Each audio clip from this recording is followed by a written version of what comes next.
So you're about to move on to lab questions. And every time, so I call them word problems here, but it should be lab questions. But every time that you're about to do a smaller application, these are the things that you need to remember and ask every time that you go through it.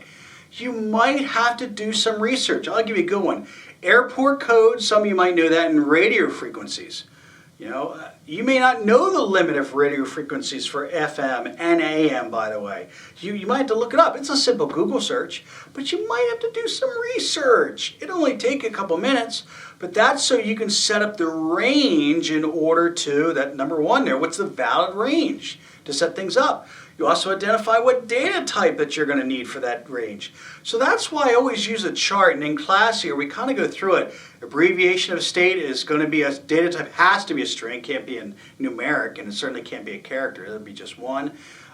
Is there a catch to that? Not really, but you remember that possible ranges, wide range of letters, but there are only 2 letters in a row, and we can use an if-else statement for that. Zip code, what data type would that be? Is it a string? No. So we would have a catch with that. Possible ranges for zip code, that one's crazy because actually you have a 0 that's in front here. So we may need to rethink what zip code is.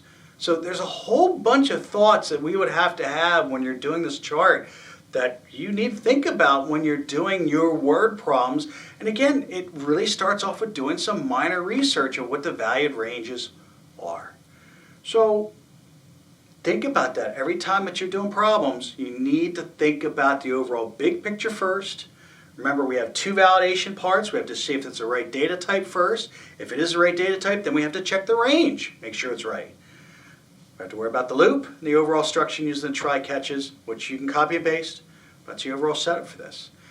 I do the SS validation, the battle rages. Remember, Social Security, man, if you did it as a string, I get it. If you did it as a numeric without dashes, I get it, but we got to be careful about that.